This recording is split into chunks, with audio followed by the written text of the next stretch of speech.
today as well. Sandals? Did you say you're going to wear sandals today? Always. We're going to sandals? Wear them all the time. In honor of Tom, God rest his soul. We got to decorate his office. Oh, I know we do. It's going to be spectacular. Mac just looks like he's just like completely bored. Just on his phone. I know he's doing. I know you're checking to make sure we're live. No, I'm doing a story. Oh, stories. Story time with Mac. Adam, are we live on all of them? Yes, we are. Nice. Very good. Let's do it. Indeed. Okay. My sister's a belly dancer. Ever mention that? My brother is too. Hasn't danced in years, but she was in my troop. No. See, you're BSing. I'm serious. I know. But... I know. My belly could dance like the truffle shuffle. All right. This is a very serious program here. Enough shenanigans. All right. Howdy, boys and girls. Welcome to Kilts and Culture. I am Rocky. This is Eric. Yo. Today, three special treats. All the treats. Number one, stick around till the end of the show. We have our new holiday. It's an ad. We're going to be using it for an ad, but it's pretty damn funny. If I do say so myself. Yeah, we do say so ourselves. We spent a lot of time when I'm in makeup. So just stick around. You'll want to see it. And I'm in it too. Indeed. Guess what part I play? I'm like, wait a minute. Oh, yeah, that's right. Number two, we have a fun person for the month this month for Kilt Ambassador. We have a very special Kilt Ambassador this month. Indeed. That you will want to have a pen and paper ready for. And third special treat, Teeling Irish whiskey, the small batch. Teeling. Exactly. This was given to us by our friend Don Reed. Gave this to us quite a while ago. We are just now going to crack it open. So, if you've ever had Teeling before, let us know in the comments. Let us know what you think of Teeling Irish Whiskey Small Batch. And without further ado, Mac, I don't think I gave you any notes or anything on that. We told him what the name was, but we didn't say anything else about it. Oh, the thing ripped off. Thank you in advance, Don. That is assuming you're not trying to poison us or something. But how do you open this thing? It's horrible. What the heck's going on? All right, cut. I know. Yeah. The problem with live things. All right, so Teeling. Well, it has a cork, so you should be happy with that. Exactly. I have an aversion to whiskeys and scotches that do not have corks. So Rocky doesn't screw around. It's horrible and glorious. I'm just getting started today, boy. Mr. Mac, you want to come on over? You think you're going to like it? Yeah, come over here and prove that we're not in front of a green screen. It's the Mac Show. We should make you do that every time. That way we don't have, people know what your tartan looks like. Exactly. And the highly coveted, sought after USA Kilts, Glencairn glasses. With Gaye. All right. So, we usually move the thing, but so you can see. Teeling, small batch. All right. As opposed to tiefling. Exactly. Product of Ireland.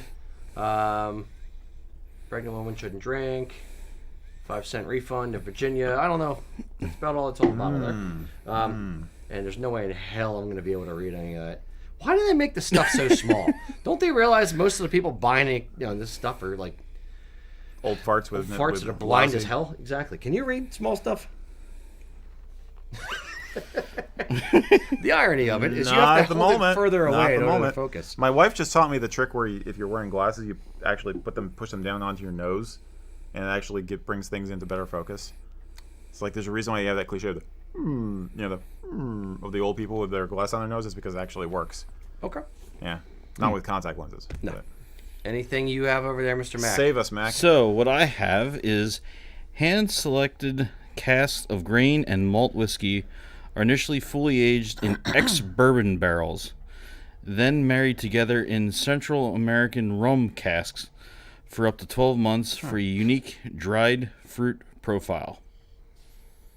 That's interesting. So it's a blend of... What were the first two things it's a blend of? It's a...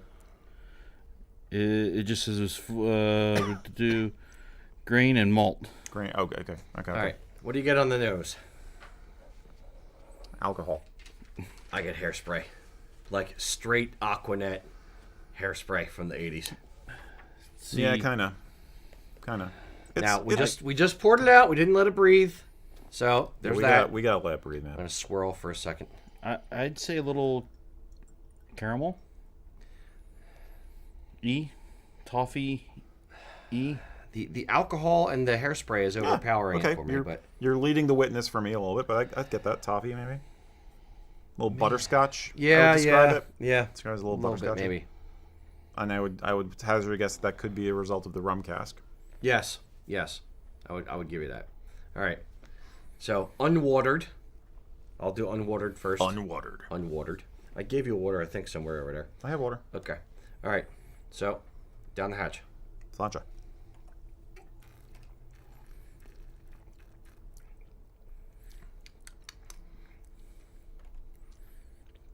Very warming. I was gonna say very burny, but I kind of expect that from Irish whiskeys at this point. You ever notice that? It's not. I'm going to say something weird and sound like it sounds like it's Why stop opposite now? opposite directions, but it's not. It's not burning, but it's making my tongue numb. I got the burning sensation right in the front of my tongue. I think. Yeah, I got like front sides, but it's like it's not burning like It's like after you've burned your tongue on pizza, like the minute later, it's kind of like dull. It's kind of what I'm getting. Not taste, just lack of sensation. You know what though? I might actually kind of like this one. Yeah, I don't hate it. So far, so good. Indeed. There's some reproducible results for science. Exactly. Mac, are you getting the numbing agent? not with what you're getting. Okay. It's the initial burn, but then it tapers off evenly, and then I kind of get the fruity end to it, but it's. I'm definitely getting a rum vibe off of this. There's definitely a sugarcane. Yeah. And it's definitely light. Vibe. It is light. Yeah, it's not like a strong, overpowering profile of oak or peat or smoke or anything individually. It's kind of it's light without being like Bud Light. It's a lighter beer. Equating it to beer, it's between Bud and Bud Light as far as lightness. It's not super watery. Damning faint praise if ever there was. I'm just trying to. All right, I'm gonna water mine.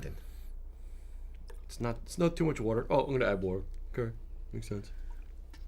When you said about the sugar cane, Eric, it reminds me of I forget the name of the tobacco, but it's like there's a tobacco that's like really strong.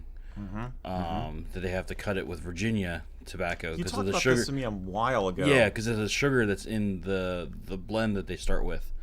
I think it's like a Frog and Toad, maybe the company name, but it has that like tingle around the tongue, like that does too. So I'm wondering along those lines of the sugar. Do they treat the tobacco with rum or anything like that? Is that one of the flavoring? No, elements? but it's the tobacco itself is that. It's just that strong. Yeah. Yeah, it really reminds me of a rum. I know it sounds odd, but it really kind of it's sweet enough and it's kind of a vanilla-y, butterscotchy. I'm not really getting a fruit thing. I'm not getting this dried apricot, dried fruit, whatever that is. I'm getting more of a vanilla and caramel butterscotch kind of. But it really does taste like rum.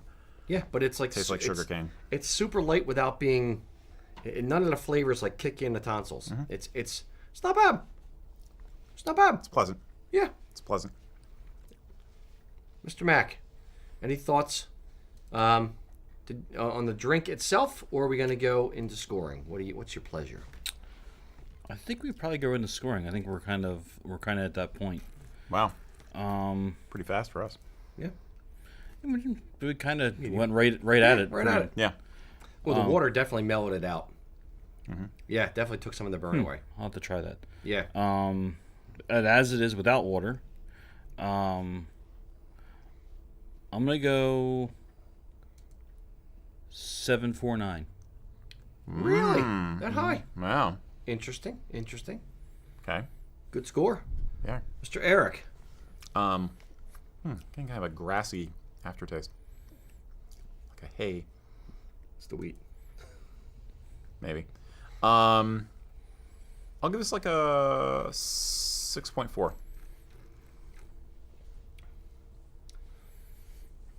I would not think of it as a sipping whiskey the way I do some of the scotches we try. But I could definitely see enjoying this, and I could see, honest to be perfectly crass, I could see mixing with it. This would be very good for cocktails. Yeah, I'd give you that. Yeah. I'll give you that. It's light enough. It doesn't have a strong enough profile to screw something up. Exactly. I definitely like it better with a little bit of water, and maybe with just letting it breathe for a few minutes. So I will give it a 6.2. Not bad. I will say this. Yeah. I'm gonna sound like a snob or a jerk saying it, but I'll say it anyway. I don't care. I'm generally like Irish whiskeys less than I like Scotches or Scottish whiskeys. But this isn't bad. I dig on this. It's different for sure, but it's definitely on the higher end of my enjoyability scale. So yeah, good on you. Yeah, getting some of the maltiness, and definitely getting that. But it's all about the rum casks, I think. Yeah, it really is about the rum casks. Yeah, gives it a different profile. Very good. All right. Nice. That's it. That's the score. Very good job. That's it. Don That's the Reed. Thank you very much. We appreciate it. Teeling whiskey, small batch. Or tiefling whiskey. No. Tiefling? No. Missed it. All right, boys and girls, you know the drill. Load your comments, questions in the comment section. We will answer. As always, we are your humble servants here to give you whatever knowledge you seek. While you are doing that, Mr. Eric, if you wouldn't mind, start us off. Well, sure. I'm going to start with a techie one. Mark Essery. Hi, Mark. Asked us, if a kilt is measured and made correctly, should all of the straps be secured at the same hole of the strap or within one hole either direction? What is a perfect fit with the regards to the three straps straps on a traditional custom kilt? It is always the goal of the kilt maker or the company, whatever, to make all of the straps align for your actual measurements. So the failure points, shall we say, would be in the way it was measured, whether you measure yourself or whether you're measured in a store or by a kilt maker.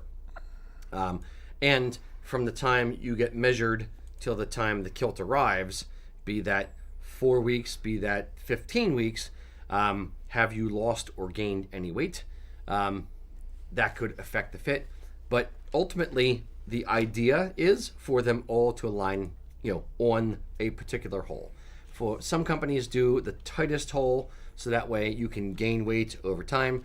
Other companies like us will do the middle hole, so that way you can gain or lose an 1.5 inches or so, and the kilt will still fit you. Yeah. But that's generally the idea. Yes. Yeah, pretty much. And I think that's one of the advantages of kilts is the fact that it can be adjustable. We talk to a lot of people about, I gained weight, my kilt doesn't fit anymore, or I've lost weight, my kilt doesn't fit anymore. But those are actually more on the edges of the experience. The number of holes in the straps was like 5, 6. Yeah. Gives you actually a fair amount of flexibility. So if you're having a fat day, or something like that, you're still turkey dinner. Yeah. You're still gonna get into the kilt just fine, which is yet another advantage of kilts. Yeah. Yeah. Unless you haven't worn the kilt that much, a particular kilt during COVID, and you found that you've put on a few pounds, and you happen to be on the last hole of the kilt. Yep. Right before you get ready to go on the show. Yeah. Oh. Indeed. This happened to somebody huh? Exactly. I'm sorry. That old COVID-19 gets you every time. Exactly. Yep. It's horrible. All right. Mr. Mack, do we have any questions from the people in the Twitch, Mr. YouTube, Mac, Mr. Facebook Mac. lands. We do. They are coming in now. Lovely. So the first question of the day comes from YouTube, and it is Bear Tech Deck. Bear Tech Deck. Bear Tech Deck. Okay. Bear Tactic to his friends. He would like to know, why are the tags inside the kilts in the front instead of the back like everything else? I know we've had people ask us this at festivals too, and hence that's why some of the confusion with wearing the kilt backwards comes from as well. Do you know where? No, that's not where they're wearing a kilt backwards. That's just people being weird. Well, no, I've had some people say that is why they've had it on backwards when I've talked to them about because it, they see the tag, and all their other clothes has the tag in the back, God. so they assume Yep. the tag goes in the back. All right. Interesting. Most companies will put the tag on the inside back of the garment. Some kilt companies will put them on the front, on the inside. Mac, do you know? I actually had, but way back when we first started, I had a reason for putting it in the front of the kilt, on the back side of the front apron, or on that that area. Do you know why I did that? No, I put it there because you told me to. That's a very good point. Good man. That's the Good right man. reason, by the way. The reason I decided to start putting our kilt or the tags on our kilts, the labels on our kilts between the two aprons on the back side of the front apron, is because I didn't want to annoy people. If you have a tag in the back of your clothing, it can really, especially for like acetate tags or tags that are synthetic material, they can tend to make you sweat a little bit. And I didn't want to bother people with a tag or have it flip up or annoy them or make them itchy or tickle them or whatever. So I just put it between the two aprons. It seemed like a natural thing to do, just to get it out of the way, and it's you can't see it whether it's on the back side of the apron or inside the back of the kilt, so it didn't really matter. So you were just being nice. Yeah, it was literally the most common sense spot to put it, in the same way that I'll kind of give a tangent. In the same way that our casual kilt, the Velcro, there you could put the scratchy side facing and the soft side away, or you can do it the other direction. We always put the scratchy side facing away and the soft side facing towards you, because if you don't align the Velcro exactly correctly, it's not going to hurt or scratch at your belly Right. as you're wearing the kilt. Mm-hmm. So little tiny things like that, like snipping the corners of the Velcro so it doesn't poke you, we try to pay attention to tiny details like that. Mm-hmm. And this isn't meant to sound like a commercial, but we try to do stuff like that so the end user has a better experience. So there you go. that's it. There's really not a lot of Tadar. reason for it outside of made sense. Indeed. I thought I went back to the tradition of the Highland soldiers writing their last letter to their loved one on the inside of their apron just before they charge. And it's like, "Dear Anna, God willing, I shall see you again in the spring. If not, give my love to Angus." No, but No? there is some precedent for kilt makers, way back when, writing notes on the internals of their kilt. So there is something to it. Yeah, I don't think any of us are writing, untoward comments on the inside lining of the kilt, on the back side of the inside lining, or on the canvas. Please do not take your kilt apart. No, don't do it. There's not There's not going to be anything there. I promise. Yeah, there's only one golden ticket per 1,000 kilts, so it's not worth it. I was just making a joke. I had no idea there was. Oh yeah. I mean, I know like notes about tartan, but They can not write the tartan. on kilts themselves. Sometimes people, the kilt makers, would actually sign the lining kind of thing, Okay. or the back side of the lining, the That makes horsehair sense. canvas that's inside the kilt. Yeah, Neat. indeed. Cool. Mr. Eric. Okay, Mr. Rocky. Oh, you want a question? Yeah, sure. While we're here, might as well. Okay. All right. Let's do a 20-minute show. JJ Davidson asked us, or commented rather, I've heard a rumor that the color of appropriate kilt hose depends on the formality of the event. For example, darker kilt hose would be more formal, while lighter hose would be less formal. Is there any merit to this rumor? Is there a higher or lower formality for kilt hose color? Not really. There's stuff that will look better or worse, but there's no real rule that you have to follow or anything like that. Generally, when wearing kilt hose, you want to do one of two things. You either want to match your kilt hose to your jacket, especially in the case of tweeds. Alternatively, match your kilt hose to a color that you're wearing in the kilt. Or I should say jacket or whatever top you're wearing. In the case of formal, your jacket. If you're wearing a red jacket, there aren't many red pairs of hose out there, so you're not really going to probably be able to do that. However, no, I think what it's kind of getting at is like marled yarns or like love it green. Would that be, or charcoal, would that be okay with formal versus black and that kind of thing? For my money, if I'm wearing a black jacket, I'd probably wear black hose, although I would wear charcoal hose just as well if I wanted to show off the laces on the ghillie brogues, because black on black, a little bit tough. But there's no horrible, you're not going to do something horribly wrong if you wear ancient blue hose with an ancient blue kilt and a black jacket, in my opinion. Yeah, well, I mean, the twist we usually hear on this is that cream or white hose are formal, and all other colored hose are informal. Pshaw. And that's Pshaw, I say. Old plank in our party platform to say that. Yeah, it's effectively here's me sounding I'll say traditional. I won't say snobbish. I'll say traditional. Cream hose look inexpensive. If I'm going to be a jerk, they look cheap. On the other side of the coin, it's some people like cream kilt hose. Some people like the look of it. Pipe bands started doing it in the 1980s. The rental industry in Scotland kind of took to doing it in the late 80s, early 90s, and as the least expensive alternative to here, buy these and wear it with your kit. And so it just kind of evolved from there. Now, it's not today, speaking from a traditional leaning angle as I do, I would say I would personally prefer to see colored hose, a hose that a pair of hose that tone with a color in your kilt, things like that. Other guys, would wear cream hose, and it's fine for them. It's not my cup of tea. Have I done it in the past? Yes. Is there photographic evidence of me wearing cream hose? Yes. Yep. Do I wish there wasn't? Probably.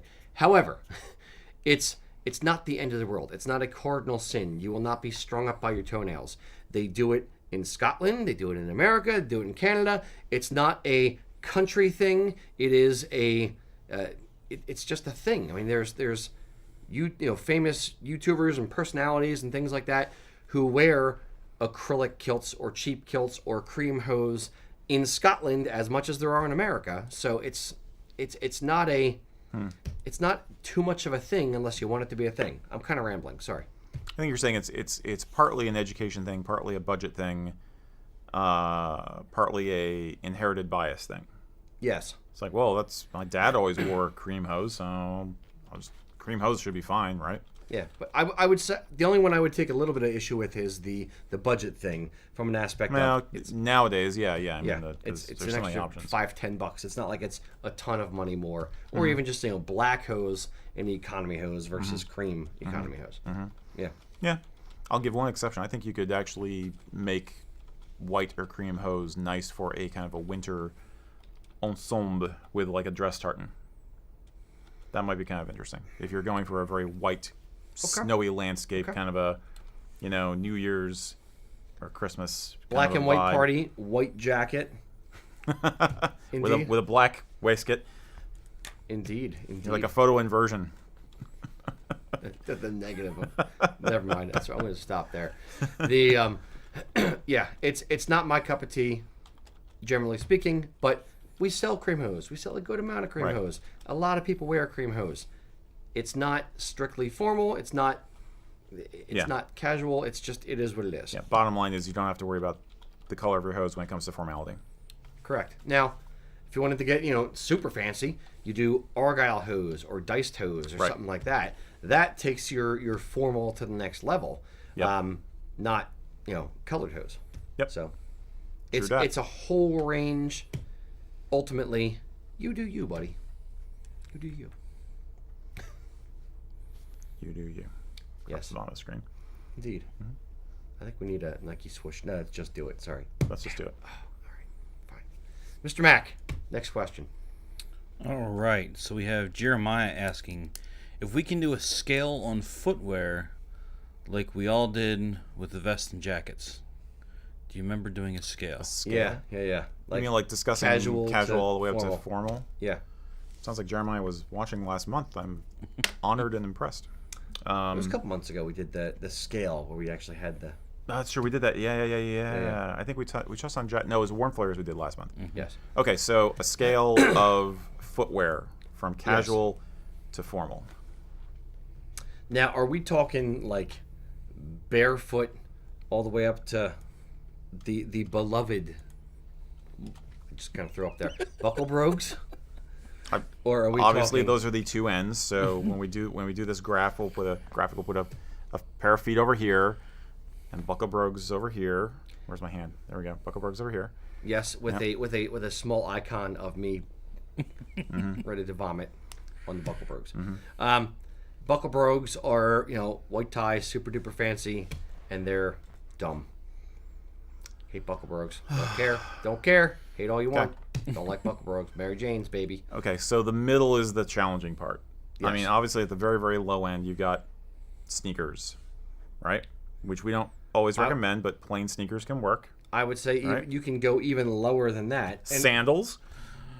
That's kind of like how horrible do you want to be? Do you want to wear sandals with your kilt? That's ultra casual. That's like just fresh out of the shower at a college dorm. Probably flip flops. Yeah, well, close enough. Same thing. Anyway, so, yeah, I don't know. There's not like a formality scale in the same way. It's just kind of like what. Yeah, goes I don't know with if there's a formal. There's certain things that are better for formal for sure. They're definitely formal shoes. The sliding scale, I would say, if I were going to try and put this together in my head, it would start with not counting sneakers. But start with sneakers. Okay, all right. I'll start with sneakers. Down on my end, sneakers, down here. And then right there. Combat boots. Right, combat boots slash.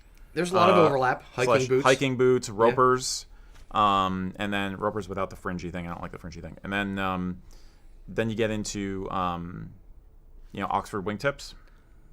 Yep. Wingtips, Oxford shoes. Yep. Chukkas. No, wait. Chukkas should be here and then Oxford wingtips. Agreed. Chukkas and then what? Oxford wingtips. Some fancier hiking boots that are a little dressier can kind of split the difference. I tend to refer to those as walking boots. What about Timbs? What about Timberlands? They're down there with the hiking boots. Like work boots kind of thing? Okay. Yeah, they're down there with the combat boots and hiking boots. They're kind of on a par. And then, so anyway, in the middle we got like what was I saying? Chukkas. And then regular Saxon dress shoes. Okay. Easy for you to say. Plain dress shoes. Then I would go the saddle straps. What do they call those?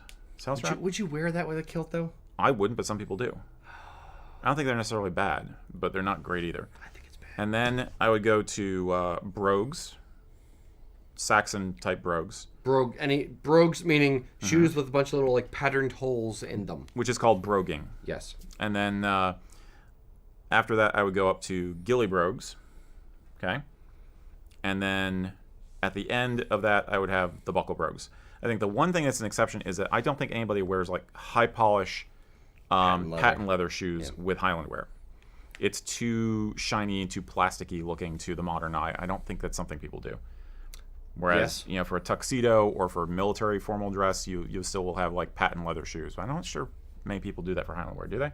No, I haven't seen it. I don't think I want to see it. So, the other thing I will point out is brown versus black. Dun dun dun. So ghillie brogues, you can get brown or black. So brown, we're going to slide here-ish on your imaginary invisible scale that will eventually appear. Oh, just wait till you see the Venn diagram. It's going to get worse. Jesus. And then the black ghillie brogues slide up a little bit more. Yeah, so they cross over. Cross over a bit? Yeah, you can wear black ghillie brogues dressed down, but it's harder to dress the brown ones up too much. Brown pair beautifully with tweed. And I would say this, more and more people Scotland and America are wearing tweed jackets and dress as their dress choice.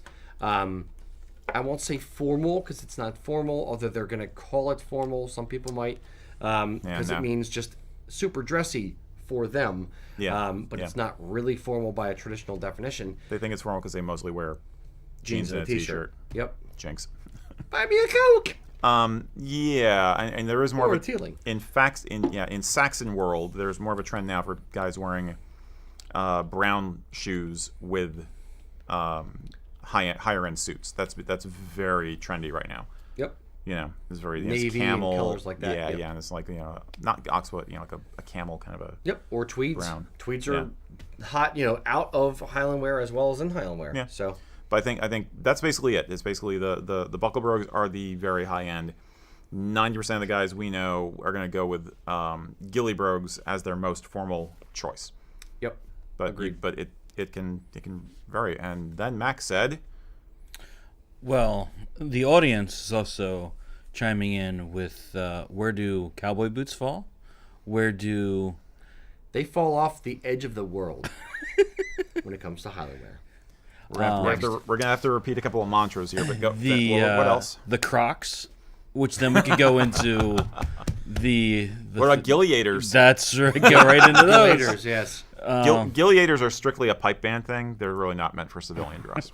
Not meant for Or those anyone. You ever see the Wellingtons? They're painted to look like ghillie brogues. I think Kelly has a pair. Or I've seen them for sale. I have a picture of them, Yes. so we'll put it up. But yeah, I'll go on record as saying again that I think there's a lot of elements of Western wear that will go with a kilt, but not the boots. The boots just don't do it for me. I'll go They're on just record they're as so saying no. chunky, and then you have your leg, and then you have the kilt. It's just the shapes just don't mesh for me. I will But- say this: the other thing I don't like about cowboy boots is they're out from the leg. You can't tighten That's kind of what I them mean. It's to because the leg. they're very cylindrical looking. Yeah. They're very rectangular, cylindrical looking kind of. I know what you mean. Okay. No. Okay. The now here is the question. The overarching question, the burning question in my soul, burning pun there. You'll see why. If you burn a pair of Crocs, does it burn like a tire fire forever? Or does it eventually extinguish? You really want me to do Is it this? as bad for the environment as a tire fire?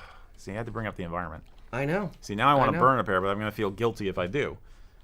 I want to do this for science, but Like Yeah. burning an acrylic kilt or the horrible sporins and things. we should make like a wicker man out of horrible kilt accessories, like an acrylic kilt, some I want Crocs. to do this.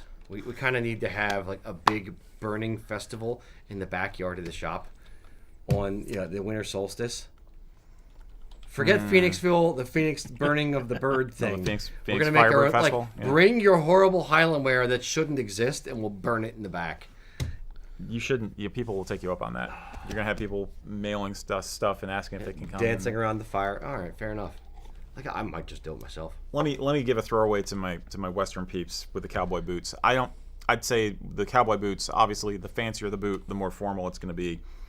If you're just wearing a pair of work boots, straight up black, boots, then that's going to be less formal. But if you're paying $500 for a pair of hand stitched, worked leather boots, that's going to be more formal. I don't think it should go with a kilt. I wouldn't say more. It's more formal than sandals, but it's not formal. You don't wear those boots every day. I know. Man. I know. It's to Some me, guys, like some guys do. But I appreciate the art of cowboy boots. I should. appreciate the expense of cowboy boots. I know people who own very, very expensive cowboy boots. I think Max pointed to himself. I think where the disconnect for me is the need to. I own this thing and it's expensive, so I need to wear it. And I own this thing and it's expensive, so I need to wear it. I'll wear them together and be super fancy. Yeah, That's where it butts into each other. more for is me. more a mistake. Yes, kinda. it's the more is more. It's the I want to wear all my fun stuff, and potentially either under the guise of I spent a lot of money, so I want to wear it, which I fall into the trap as well as the I want to represent all the things all the time at the same time, and in my mind, it's a bad trap to fall into where you're trying to do too many things all at once. I know I'm going to sound like a snob. I don't care. As you will, my lord. Eric's like, yup. Okay. Fair enough. So into the lesson. Indeed. All right, so it's my turn? Sure. Okay. All right. This is a non-clothing question.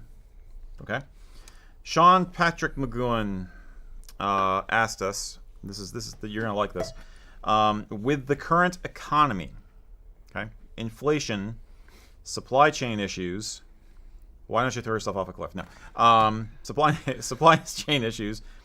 Should we expect increased prices and longer wait times for Highland wear? How is the economy, big flaming mess that is, affecting the Highland wear world? Hooray! Interesting times. Indeed. I would say this. Highland wear and traditional stuff like we are in it is subject to the same pitfalls as everything else in the world. So supply chain issues, check, got them. Staffing issues, check, got them. The cost of raw goods, check, got them. So it's a challenge for any business, any industry, doesn't matter what you do, you are eventually going to be touched by either the inflation that will probably be upcoming, unfortunately, or supply chain issues. One that actually just came up. I've been speaking to a bunch of our suppliers about this recently. Actually, several of them are going to up their prices in January. Most suppliers. Here's a little bit of insight. Most suppliers during COVID have held their prices. They didn't know what was going on, just like you didn't, just like I didn't. Nobody knew what was going to happen. So everybody just kind of like froze, like a cockroach on the wall when the light comes on. Everybody froze. Nobody did nothing. During COVID, everything has kind of slowly ratcheted up. And a lot of our suppliers have just in the last 2 months or so started raising their prices now and kind of making up for the difference because they've been feeling a pinch over the last year and a half. And or they're going to start raising them starting January, that kind of thing. One example I have is on a random weirdo thing. The price of tin went up by 136% over the last year. So the cost of pewter is going to go up by effectively finished goods. About 25% is what I've been told from some of our companies that supply pewter goods to us. So it's one of those things where there's definitely a knock-on effect on all this type of stuff. So ultimately, I will speak for us and say, we kind of saw it coming, see it coming. We know that there's going to be a bit of craziness in the next year. So we've started buying in 3 times the quantities that we would normally buy to get us through the Christmas season and kind of insulate us a little bit against things going forward. I'm really hoping, knock on wood kind of thing, that it's not as bad as people say it is going to be. I don't have a super rosy outlook on all the stuff, but we are doing everything we can to keep everything where it is and to maintain. So as long as everyone holds the line for a little bit, maybe we can get on a little further down the road before we start to get pinched. So, but stuff happens. Exactly. It's a global economy. Yeah. Eventually, yes, prices will go up. Prices very, very rarely go down. Now, I will say this as well, specifically to one of our suppliers of pewter stuff, the guy who makes, this buckle. They're starting to toy around with different alloys and different metals to try to come up with a metal buckle or a metal cantle or kilt pins or whatever that are just as strong. I don't know if I even told you this yet, Mac. That is just as strong, but potentially a little bit lighter than some of the stuff. So innovation will come out of this. Innovation is the necessity is the mother of invention. Right. There you go. I knew I was going to get it eventually. Necessity is a mother. It is a mother effer. But yeah, some cool stuff is going to come out of it. Companies will have to innovate, and hopefully they will be able to do so without cutting corners. I would say I would still demand you as a consumer, us as a supplier, us as a buyer of stuff from Scotland. We are going to demand the same level of quality, the same level of service, as much as humanly possible. I don't want to see corners cut. I don't want to see things, getting cheaper or cheaply made. But I'm okay with innovating and doing things better and differently, which ends up being less expensive. Does that make sense? Yeah. Yeah, I think it's gonna be just even more of a caveat emptor, let the buyer beware kind of a situation. I mean, there'll probably be a number of lower end vendors trying to take advantage of a potential price scare if this happens, or figuring they can charge more. Yep. And there'll be a greater temptation to buy cheaper stuff, perhaps. Yep. But trust vet your sources, I guess. Yeah, and make sure you're buying from a trusted company. We've already seen in the supply chain, not our suppliers, but their suppliers have had some people who are trying to take advantage of the situation. And you're also up on the other end of the spectrum. You're also up against a pent-up consumer demand. I mean, it was a crazy year, May, June, July, where there was so much coming through the pipeline, and people really wanted to get out and spend. This Christmas is forecast to be like up 6 or 8%, like the highest it's ever been up. So it's one of those things where you have increased consumer demand, you have limited supply, you have staffing issues, so you're not getting as many products out, which is going to cause the price to rise, cause quality to go down. There's all these kind of, it's the perfect storm of issues simultaneously. So I hope we all do well. Yay. But it's hooray for the end of the world. Hold fast. Don't worry. We're going to get through it as best we can. We are doing what we can as a company to get through it in a fair, honest, forthright kind of way. We're hoping our suppliers are going to do the same thing. We're hoping you guys stick around. Yes, you are going to have to suffer through longer lead times from us and everybody else for custom-made product. That being said, you may not have much of an alternative unless you want to go to the low end of the market and less expensive things or companies that cut corners. Unfortunately, we won't sacrifice in that way. We're just going to have longer lead times, unfortunately. Right. But stick with it. Don't worry. In a year and a half, you're going to look back at this and go like, that sucked. Happy we're through it now. That's ultimately what I keep telling myself. The light at the end of the tunnel is not a train. Keep going forward. Yep. All right. Got this whole line of motivational posters outside. Indeed. Yes. Wait for the video. You're going to see the motivational posters in the background. Spoiler alert. All right. Mr. Mac. That's Mac's turn now. Yep. His turn. You talked so long, I forgot. Since we haven't done this yet, what tartans are we all wearing today? Oh. What do you got back there behind the camera, Mr. Mac? I've got Stuart Hunting Ancient on today. Very nice. Very pretty. You've been hunting ancient Stuarts, huh? Indeed. Gonna kill the wabbits. Is Strathmore 13 ounce you got on there? I remember it. Mr. Eric, what do you have on over there? This be Scott Red Mutad. Indeed. Wonderful tartan, if I do This say is the so only myself. red kilt I own, actually. Really? Primarily red kilt I have, yeah. Interesting. Not usually a red person. Nice. Today I have on the Stewart of Appin Red Muted. My wife is a Stewart and a Stewart of Appin, and I kind of like this one. It's not super high contrast, but I dig on it. Yep. Yeah. Yep. Definitely a favorite. Indeed. All right. Mr. So Mac. Eric didn't get the Stuart memo today, then, huh? No, he did Apparently not. He did not. Apparently He not. got the S memo. He just misspelled. It's fine. I wore Stuart on was it Wednesday or Tuesday? Yes. Yeah. Wore Stuart trousers and tie. Oh, that's right. Yes, yes. Yep. Just for the heck of it. Indeed. Looking very fogey-ish. Yes. Quite. Quite. Quite. All right, Mr. Mac. So I'm not sure if this is the Bass Guru or the Bass Guru. The Bass Guru? Yes. Bass or bass. B-A-S. Could be either. Could be either. They are asking Is there a good way to condition a belt to lay more flat across his waist over... Is there a good way to condition a belt to lay more flat across my waist over having one side lifted up?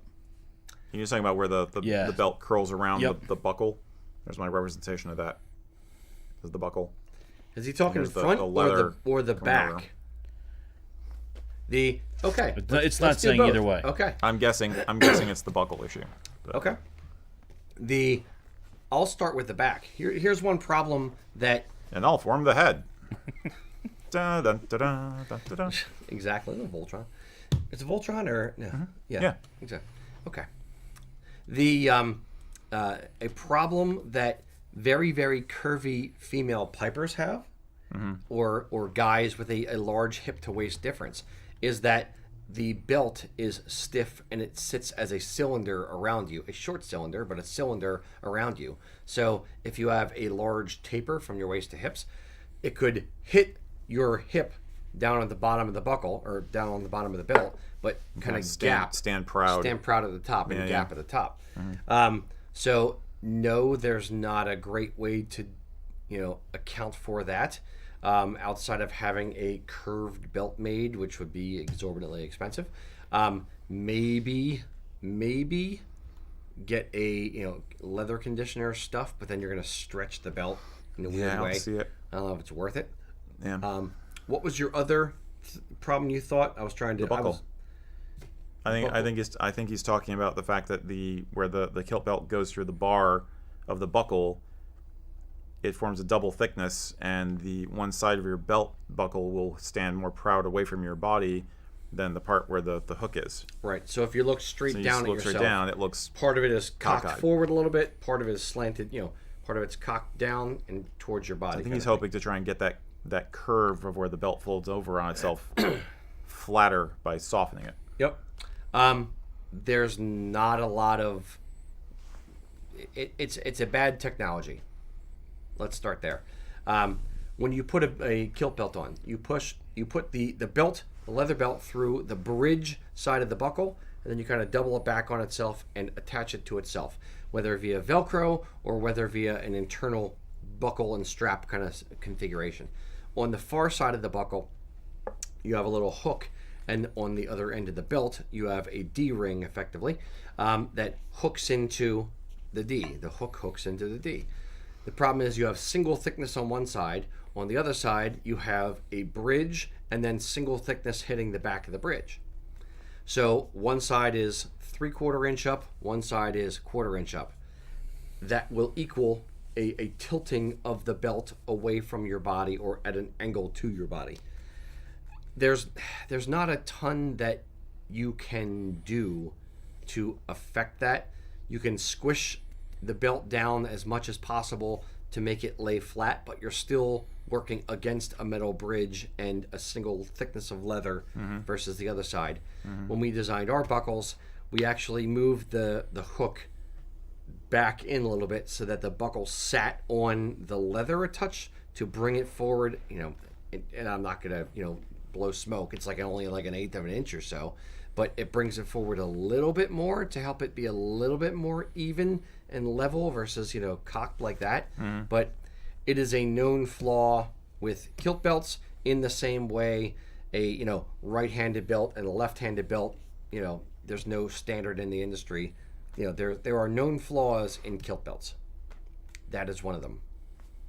If it is the thing he's talking, I'm boring him. He's out of his skull. He'd rather be taking a nap right now. Yep.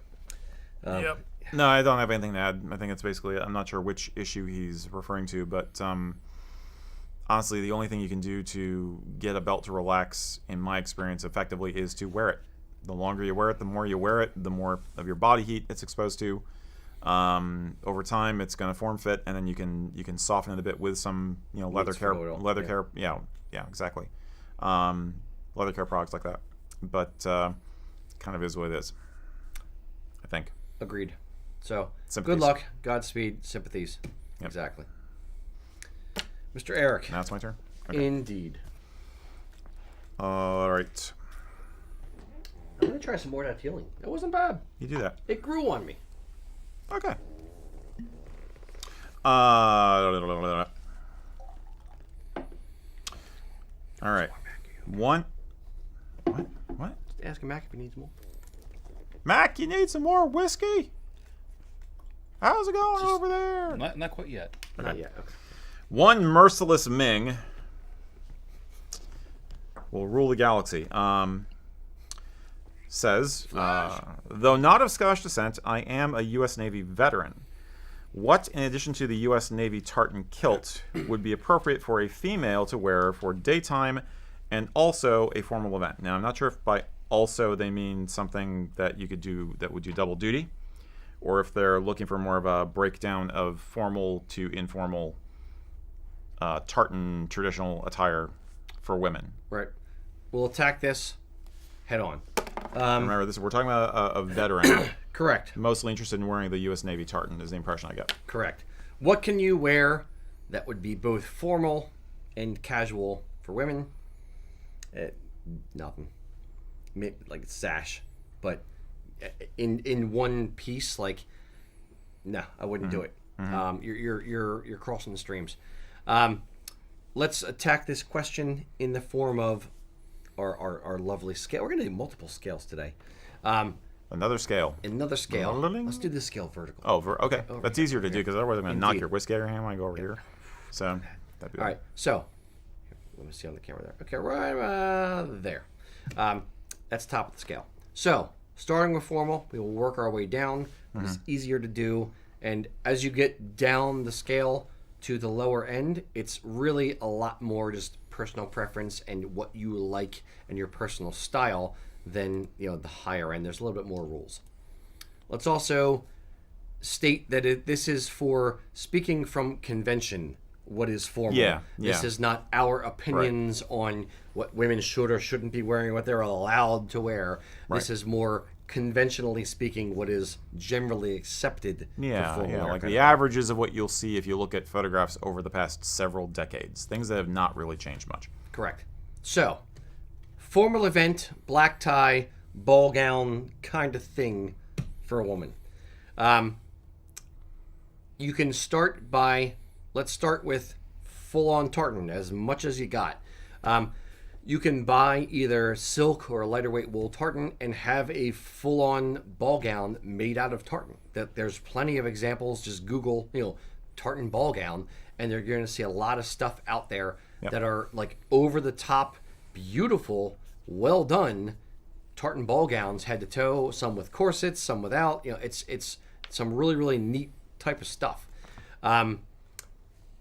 Anything to add to that? Not off the top of my head. Okay.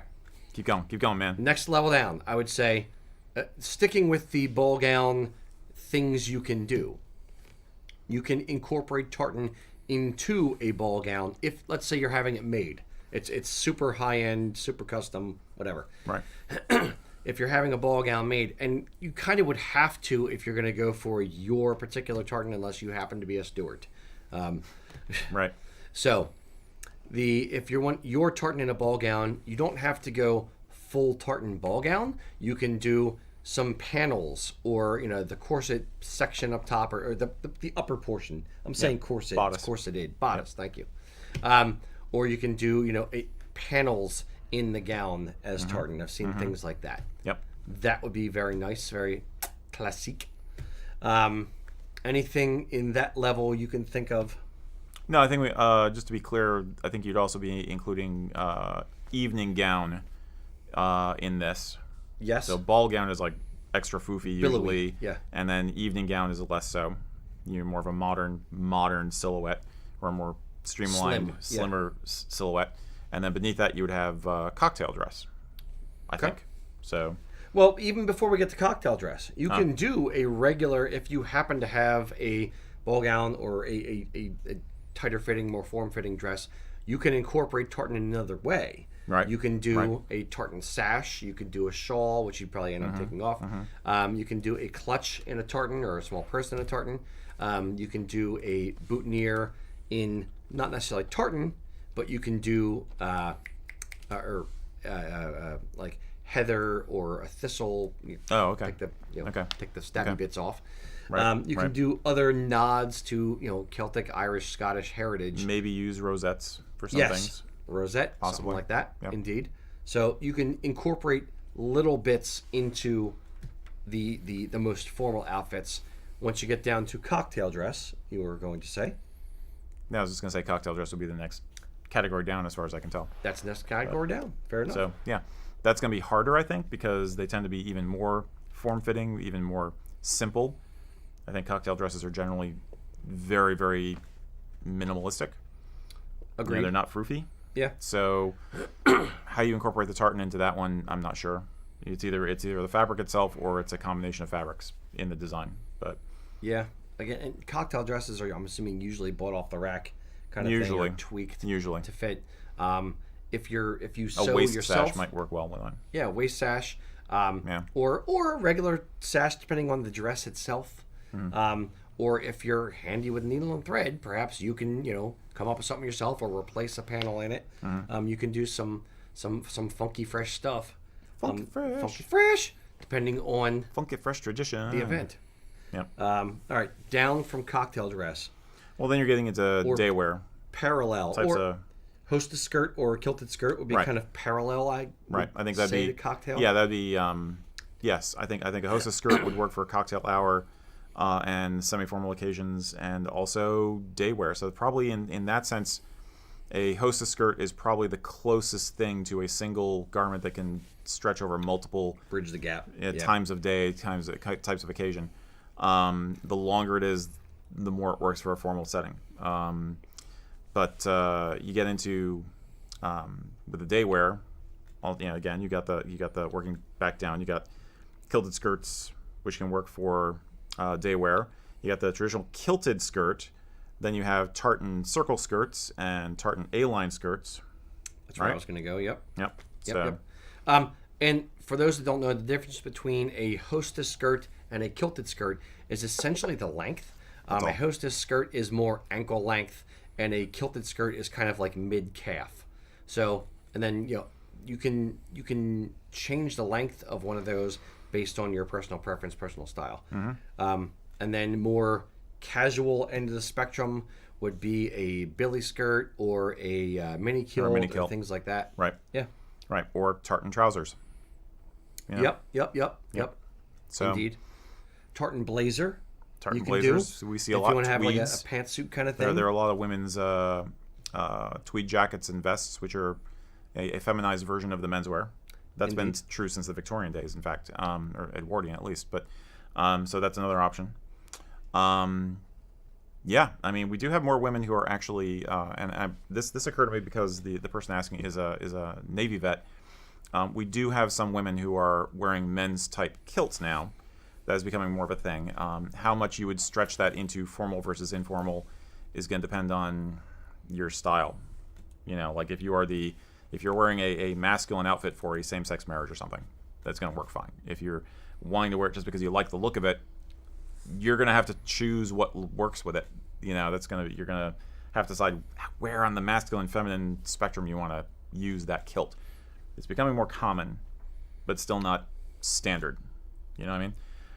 So yeah, it's your in formal wear, you're dealing with kind of conventions, things that are existing, and those traditions evolve much slower Very over slowly. time. Correct. So for that, I would. There's less room for interpretation, shall we say? yeah, and that's true. That's true with anything. Basically, the more formal is, the less room for interpretation there's supposed to be, or the artistry you add is supposed to be more on the elegant side, more on the simple side in some ways. Yeah, and then at the very low end, and a little more popular now, is using an Arisaid. There's also shawls and rawanas, but those are more accessories you throw on, not so much part of an outfit. Yes, So depending they're on kinda if you like- wear they're it kinda the whole like time. down Yeah. here, It's you can do a lot of different things and incorporate it different ways. But yes, all those are more outerwear versus something you So wear. I'd say for if a you, full evening. from a financial standpoint, if you're looking to get into this, I would say start with a simple, basic kilted skirt. That's going to be the best bang for your buck in a way. It's kind of middle of the road enough that you could get away with it for a lot of different occasions. Agreed. And then maybe you either go less formal or more formal from there. I would say this: kilted skirt with a sash.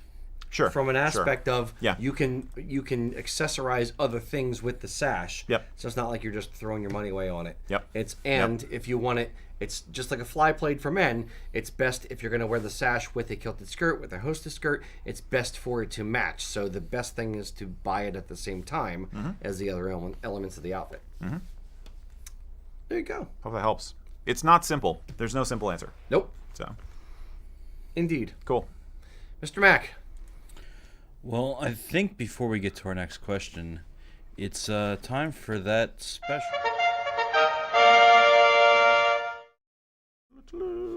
All right. Our ambassador this time is not your average ambassador, Rocky. This is the incomparable Alison Crowley Duncan, known to her followers on TikTok as Piper Alley. If you're on TikTok and you have not found her, you absolutely owe it to yourself to do so. Alley is a lifetime musician.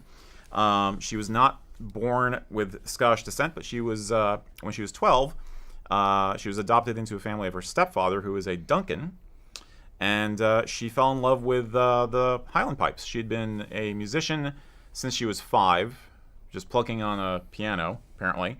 Didn't start getting formal lessons until she was like 7, and she specialized in woodwinds, but she quickly decided that woodwinds, most of them were not challenging enough for her.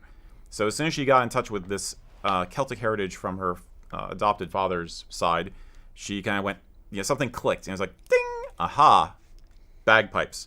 And she has basically, since then, made this her life, aside from the fact that she has some dogs and cats. But she is a consummate professional musician. She went to school for it. She educated herself all of her life in it, but she went to school at Edinburgh University, not Edinburgh in Scotland, but Edinburgh University in Pennsylvania, and majored in bagpipes and voice and piano. And since then has been a professional teacher and performer playing the pipes. She actually went to Worlds back in 2012. Really? With, what was the name of the band? It was the Scotia Glenville Pipe Band in the novice juvenile category, and they actually won. Nice. So that's a testament of the quality of her background. As for the quality of her playing now, I would ask you to consider the following video, Mac, if you would. Oh, my darling, be strong and be proud. Oh, darling, then you'll see the devil will go round. At last we are where so she sailed on a day over the sea to stay. What do you think? She's awesome. She's amazing. Yeah. Part of the reason why she is our ambassador this session and today specifically is that this very day, Allie has an EP coming out. So check out the links at the bottom of the screen there. One is obviously her TikTok. The other is her link tree, where you'll find all you would ever want to do to give Allie money. Join the cult of Allie. She's got an amazing following. I asked her what it was like being an influencer, and she's basically saying it's scary, which is something we can relate to, but it's also amazing, and the amount of enthusiasm that she's discovered and that she's been able to engender in people for the music has been just an incredible journey. She said, there are so many young women who have become inspired to play, and aspiring composers who want to include the pipes in their music, and people of other backgrounds and cultures who want to help foster this instrument's development. So she's out there to crusade for the bagpipes, and she does very traditional tunes. She also does very contemporary stuff. She does some really great mashups. The EP includes one of her original compositions called the Megalodon Reel. It's named after the shark. How do you do a shark? No, that's a dog. Yeah, okay, that's a shark. It's amazing. Very inspiring. All you old guys out there, there's hope for the future. The kids are going to be all right. Highly encourage you to support her, and we will be talking to her more in the future. Her advice to newbies is very simple, is basically, there are no limits to what you can do. The world is truly your oyster. I have never played an instrument that can touch souls the way the pipes can, so try them. Work hard, play well, and always put your heart into it. One of her, for those of you who aren't on the Tickety Talks, one of the pillars of her content on TikTok is she will take popular songs and she will say like, "Hey, what would this song sound like with bagpipes?" I love the way she does that. She's not just taking old Irish tunes and adding some bagpipes, similar like Dropkick Murphys, or making it a punk song. She's taking current existing songs and adding a Celtic twist, the bagpipe twist to it, to show you, to kind of expand your mind on what the pipes are capable of and what should be considered a bagpipe song. So I respect what she is doing, because she is expanding the existing music that's already out there to younger audiences and to other people, and thinking about things and twisting the way you think about things to open your minds to it. Yeah, I mean, she's got a foot in both worlds. She is very active in her father's clan, so Donaghy, and she attends as many clan gatherings as she can, and she is actually, for her the region for the clan she's in, she's actually their official piper and plays at their annual dinner every year. Nice. So she's very much doing the conventional, as we say, the traditional piping, but she's got another foot in the future, and she's proving that this music and this instrument does not have to live in a niche, which I think is crucial. It's awesome. So by all means, check her out. It's the same thing we said in the video from Celtic Classic. It has to evolve. It has to be right. It has to have the element of tradition, and then it has to be pulled into the future and evolve, and it has to mix into the current day with that existing element of tradition in order to evolve and survive and move forward. I love it. Yeah, absolutely. Go check her out. Cool. Indeed. All right, Mr. Mac. Good luck, Allie. Oh, yes. Yeah, got a toaster. To Allie, the piper. Sancha. Before I get to the question, I've followed Allie for a little while on Instagram, and for those who are interested, I think she's still playing in Florida at the Ren fairs down there with Kudu. She was been playing with them for a little while. So Nice. for those who are interested, there you go. Yeah, I think if you look at the link tree, you could probably find everywhere and anywhere you'd want to hook up with her music. So, but go out, buy her new album. It drops today. Support people like this. Support people who are making a living, hopefully, off of doing stuff like this, and are pushing the culture forward and are keeping the traditions alive. This is what is important. Period. Mr. Mack. All right, so we have Todd asking, how far should a waistcoat overlap the kilt? That's a good question. Enough that your shirt doesn't show. Basically, the way a waistcoat kilt combo tends to look sloppiest is when you have a gap between the top of the kilt and the bottom of the vest, especially when you're wearing a white shirt, something that is so glaringly obvious. You want to make sure that your vest overlaps the top of the kilt a little bit so that the shirt doesn't show in between. Typically, you don't need to look your best while doing jumping jacks. So arms above the head is a bit extreme. However, when you're moving about, and let's say you put your arms out at your side and you lift your vest just a little bit, you want to make sure you don't have the white showing on the side. Typically, I would say 1.5 inches to 2 inches overlap. What ends up happening is, if you are wearing a belt, it would cover most of the belt and the vast majority of the buckle, which is why when you're wearing a vest, typically you don't wear a buckle. Exactly. Yep. So this is easier said than done for some of us. I have a long torso, and I struggle with this all the time. I mean, really the only you have to play with your sizes. I mean, if you're dealing with off the peg stuff, then it may be a question of whether you are going to do better with a regular size or a long size.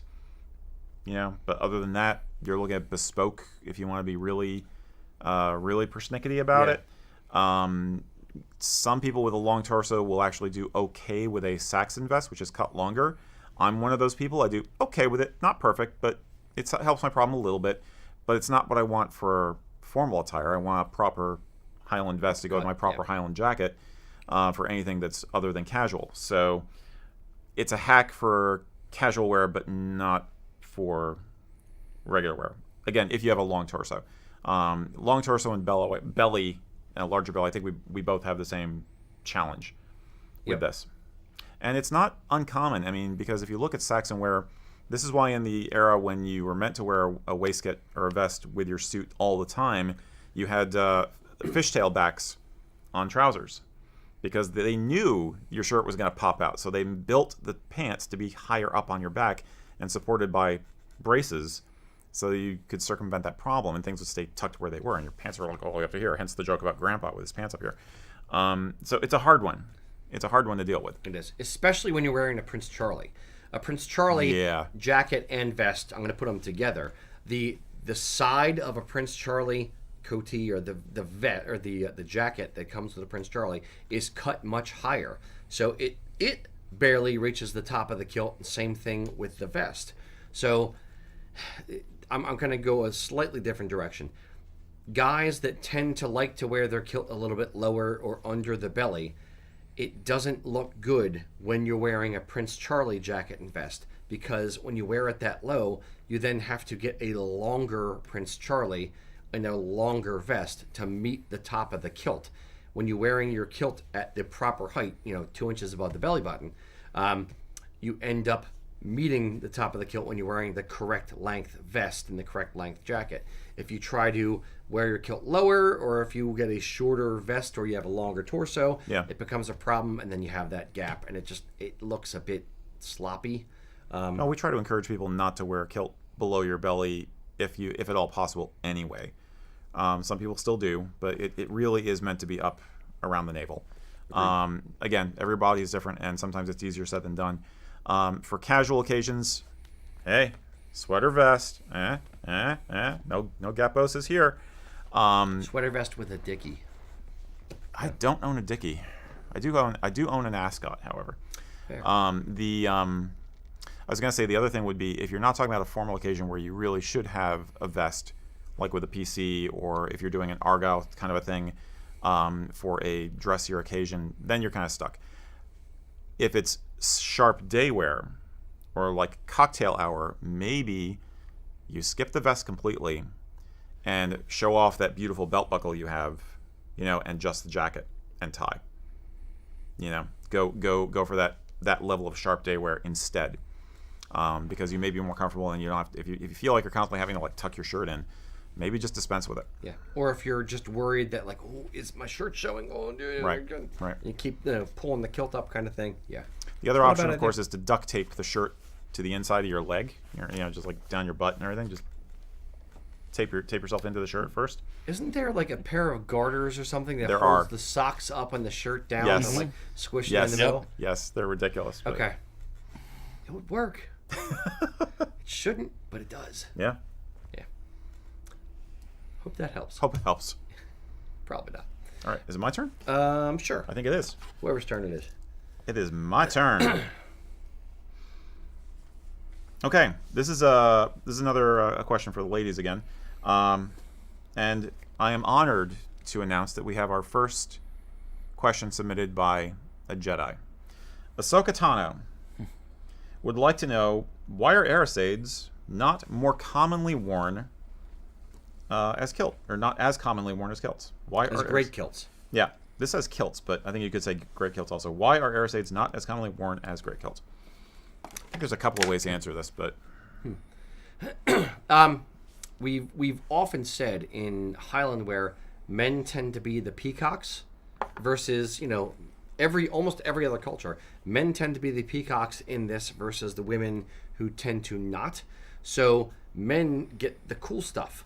Now, that doesn't mean you can't explore it and have fun with it. Now, we've seen a lot of great kilts sold recently, whether that's for reenactment kind of stuff, whether that's for great kilts worn contemporarily, so to speak, with like a t-shirt and a pair of work boots kind of thing. Mm-hmm. People are kind of playing around with the idea of a great kilt, and women are also playing around with the idea of an Arisaid.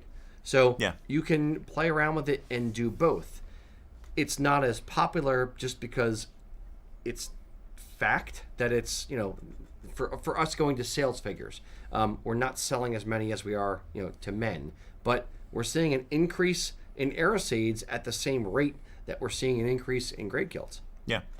So I think it's just hasn't caught yet, or it's starting to catch maybe, but it's a different edge of the fashion scene is all it is.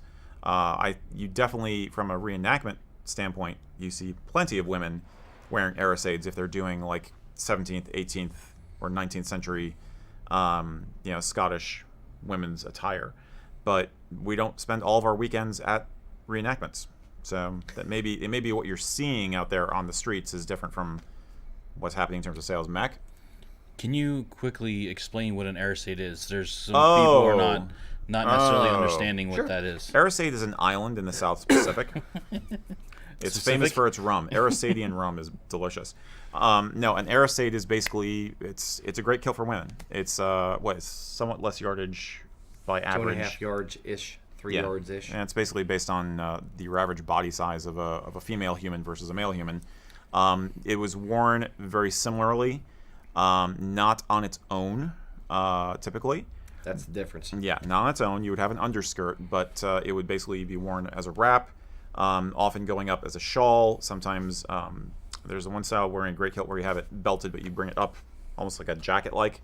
They would do that. Sometimes they'd have a brooch here, so it would flow out behind, but be gathered at the neck. We can post images or point you towards images of Arisaid options, but it was basically a really big wrap of tartan and plaid, meaning blanket. You have a man's plaid, a women's plaid. The Arisaid is the women's plaid. Yeah. So no, it's fun. You can play with it. I will say in a weird way, it's coming back again. We've been selling an inordinate number of them, and I'm not quite sure why, but I'm not complaining.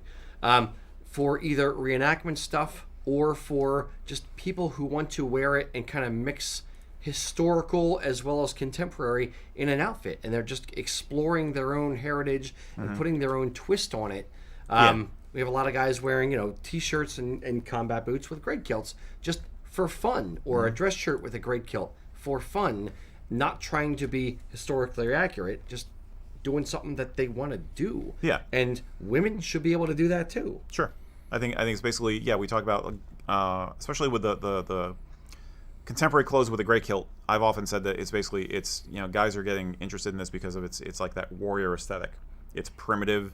It feels primitive. It feels freeing in some ways. And there's just been more news and more media that's discussed it. Like what's his face, Van Dabidozi, and people of his ilk who are using it for bushcrafting, and realizing, this thing is brutally simple and really old, but it still works. And it's just fun. You feel, it's another way of feeling like a man and a half. As they say, a kilt makes a man feel like a man and a half, or is a man and a half. Well, same as for ladies. There's nothing that says a woman can't embrace her inner warrior spirit also, or a romantic vision of the past, or feel just less modern, because sometimes it just sucks feeling modern all the time. You don't want to live in a plastic world. You want to live in a real world. Okay, I'm ranting, but it's the whiskey. But that's why it's getting more popular. I think why you're not seeing it yet is because it's just starting to catch on as a trend outside of the reenactment community. It's the Leatherman tool. It's the Swiss Army knife. There's something to that. Yeah. It's I keep one in my car. Proves it, yeah. Yeah. A great kilt or a Leatherman? Both. Exactly. Yep. So that's Hope basically that the helps. answer. Yep. Mr. Mac. Alrighty. So I apologize. It didn't occur to me that somebody wouldn't know what an Arisaid was. How dare you, I know. sir? I'm just too wrapped up in our little community here to think. Wrapped up? Arisaid, great kilt. Thank you. I meant that. Oh, the I've been puns playing that never joke stop, for the past boys and hour and a girls. half. Yeah. the spelling bee that was going on of E-A-R-A-S-A-I-D, everyone trying to figure out how to spell I it. think. Yeah. Yeah. Yep. Yeah, Good luck. it's Said. Yeah. Yep. Ira said, yeah. All right, so we have Rich. Hi, Rich. He's going to a Victorian era Christmas ball. Nice. Can I go? Yeah. I plan on wearing my law enforcement tartan kilt since I have a matching fly plaid for it. Okay. I do not have a jacket, but I do have a black uniform shirt with epaulets, which is great for securing the fly plaid. Since I will not be wearing a jacket, is there a way to make the shirt look a bit more Victorian? No. Sorry. Was that too blunt? No. No, Yeah, it's not blunt enough. Hell no, I think is the answer we're looking for. It's No, I would say don't wear the fly plaid with the shirt. Period. He'll talk to the Victorian stuff. I think yeah. I mean, you're going right where I was going. This is obviously a very casual and for fun kind of Victorian ball, as opposed to some of the hoity ones I've heard about. I've never been to one, but I have friends who have gone to like Victorian dances, and Victorian dancing is a whole scene of itself. You know, civilian reenactment, and they can be just as persnickety as you'd expect other reenactors to be. It's just that they're wearing, formal tuxedo type stuff and ball gowns.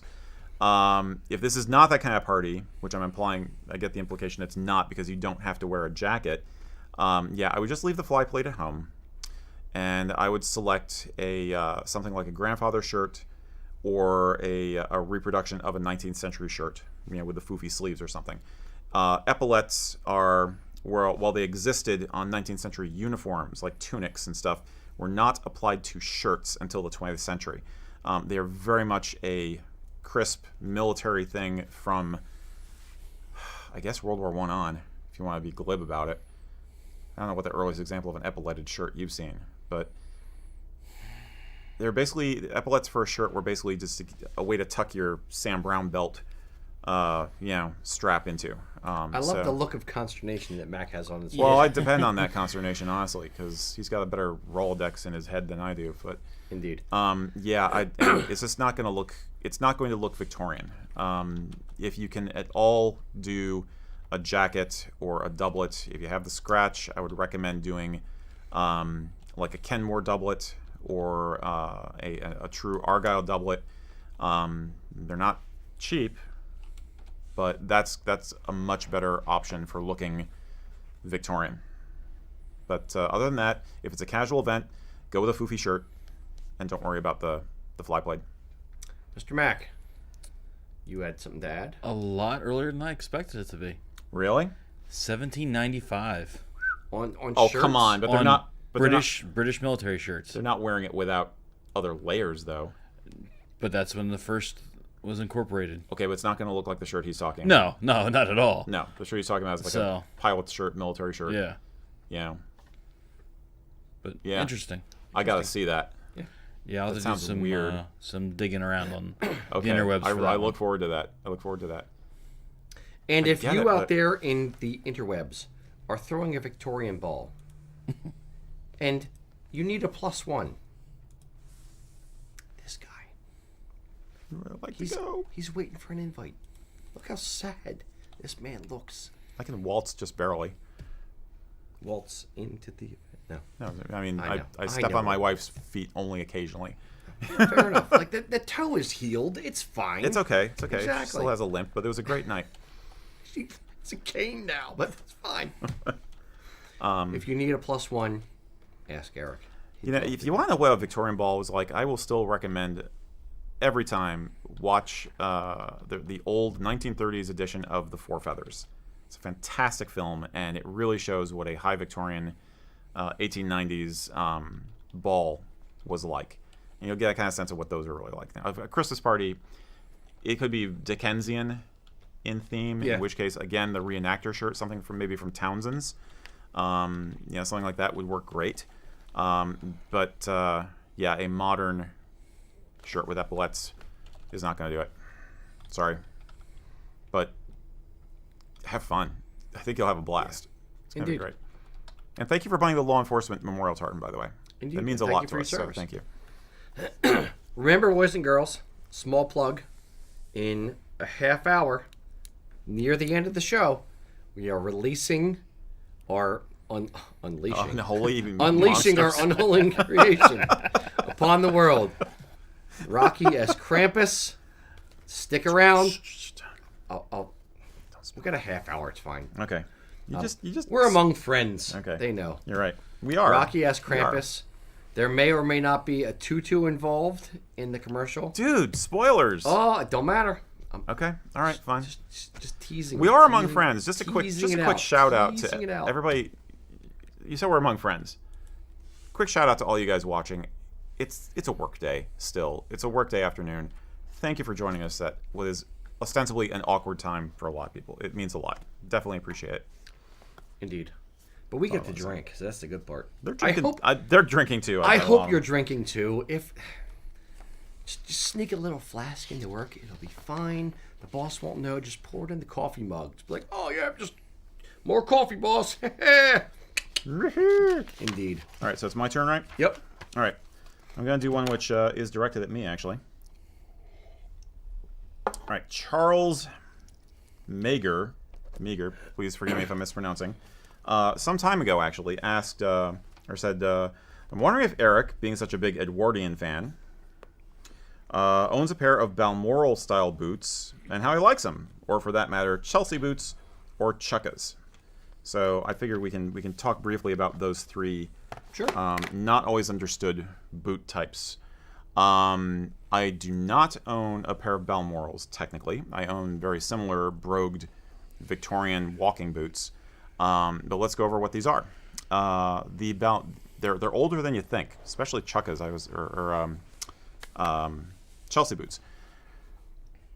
Balmorals are basically a Victorian walking boot, which means it comes up the ankle a bit, which were literally invented for Prince Albert for use on the Balmoral estate. He was an active guy, and he liked to go hiking, but he wanted something that would be waterproof against the mud on the estate and on the grounds when he went hunting. So a shoemaker invented for him what became known as the Balmoral boot. It is basically a Victorian walking boot where the bottom part of the shoe, almost imagine like a flat Oxford shoe, Like a wingtip. Like a wingtip, is all one solid piece of leather and has a line of stitching where that meets the ankle portion. Now, the ankle portion would be either a different leather or even sometimes a different material, like a wool or a duck or something. But the bottom was a heavily waxed, waterproofed, solid piece of leather. They're basically Victorian duck boots, but they look about 1,000,000 times better than duck boots. I would hope. But they were meant for trekking through the moors and such to keep your feet dry. He loved them, and of course, this is Albert we're talking about, so they took off and became a thing. Very, very traditional. They come in a lot of different varieties nowadays. They're very, they fit with the fogey scene and the sharp men's dress scene very much. I think they look great with a kilt. So I would absolutely recommend getting a pair if you got the scratch. I do not personally care for the ones that are multicolored for that purpose, but that's a whole other topic. With a kilt. Correct. With a kilt. Yeah. The next boot is the Chelsea boot, which gets its name from the Chelsea area of London, which is a name it got in the 1960s because the artsy scene there adopted the boot. That actually is also a Victorian boot. It goes back to about the 1850s when somebody got the idea of making an easy slip-on, slip-off boot using elasticized fabric, using rubber, that newfangled invention, rubber, that they had, to make the side vents.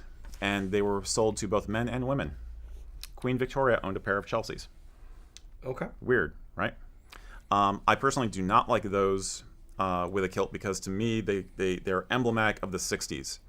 And like the mod scene and very crisp, skinny suits and stuff like that.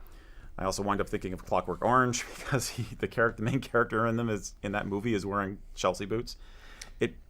Can I point one other thing out as well? Sure. I don't like them. Now, the Balmorals tie. Correct. Chelsea boots do not. They're slip-ons, correct? They're slip-ons. So, in the same way that cowboy boots are pull-on boots and gap at the top, Chelsea boots gap at the top. That may be part of your aversion. I think that is it. They just have a very modern feel to it. Yeah, it doesn't work. Yeah. So vote up for Balmorals, vote down for Chelseas, and vote sideways for the third one I was going to mention, which is chukkas, which were actually invented, I believe, World War II. I'm pretty sure it was World War II for British troops in North Africa. And they were loosely based on the footwear worn by native folks there. because they allowed sand to drain out of them and slip off of them, so it made walking easier. Okay. And that's why they have that very smooth, rounded feel to them and very few pieces of leather, because they're designed to just let the sand go away. And I think those are okay for a casual look. I think chukkas are fine for like casual day wear, maybe not smart day wear. Yeah, I don't like the chukkas quite as much because they're, it's less pieces of leather, less embellishments, for the sand issue. Yeah. However, it's therefore plainer. Now, in highland wear, typically simpler, plainer is better. Usually. In footwear, that's where I kind of break from that. And I want some broguing. I want a little bit of detail. I want something going on in the shoe.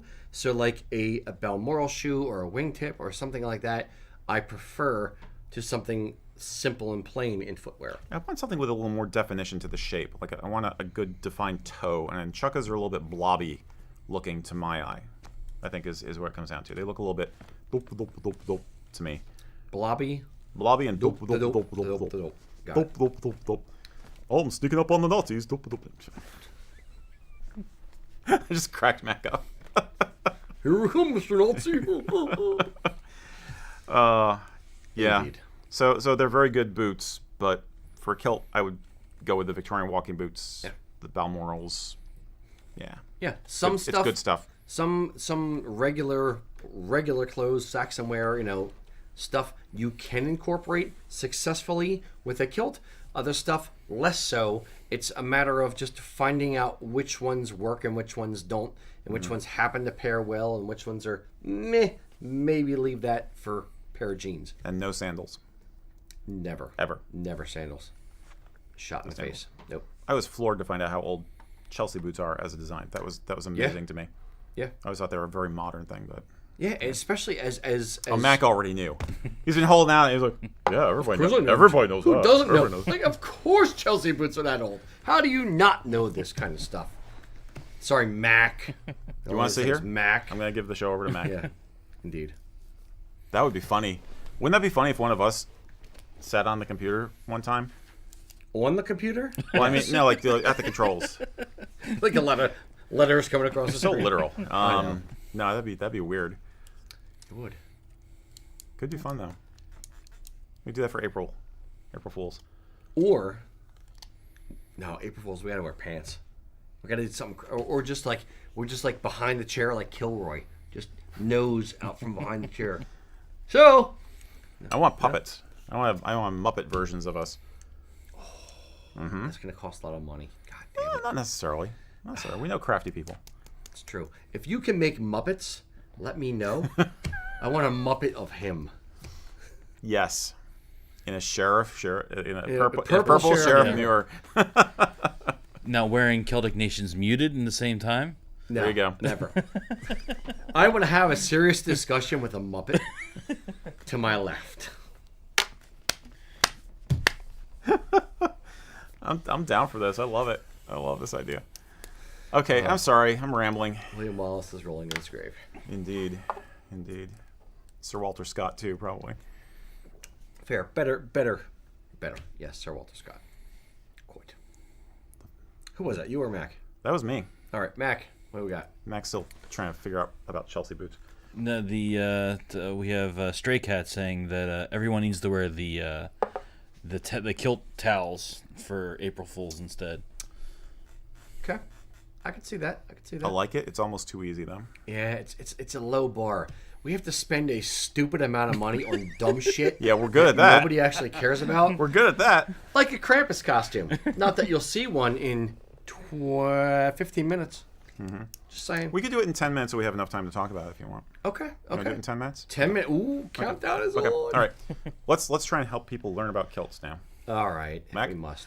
All right, so we have Anthony asking, why is a fly plate so heavy, and can you stop it from pulling on your shoulder all the time? Nope. You're suffering for art, my friend. Fly blades. Yeah. Fly plaids are a great idea in theory. In reality, suck.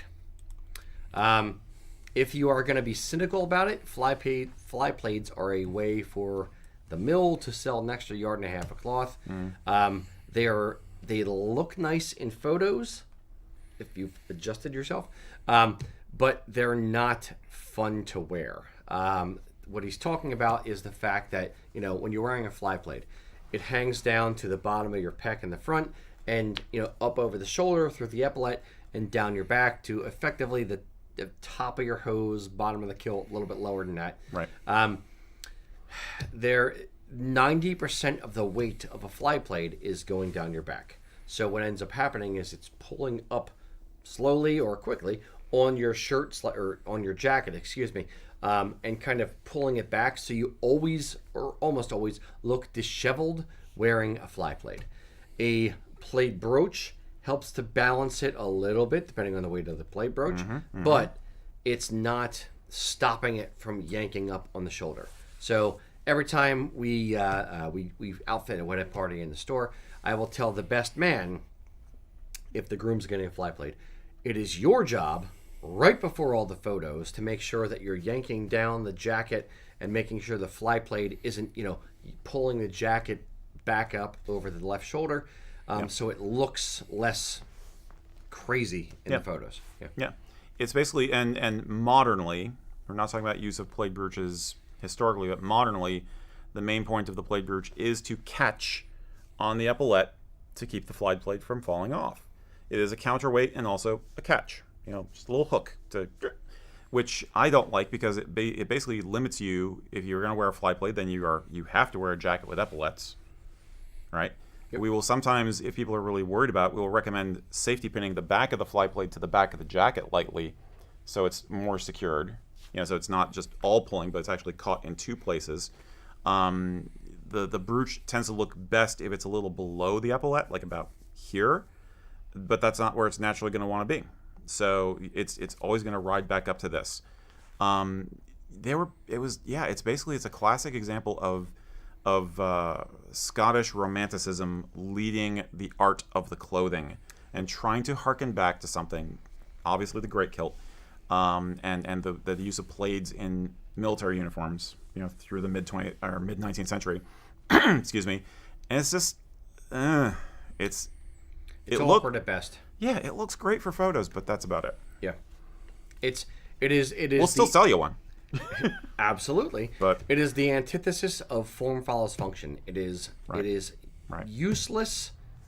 It is not like, you know, you're not keeping you warm. It is a nod to the Great Kilt. It is a nod to tradition or history or whatever, but it is not practical in any sense of the word.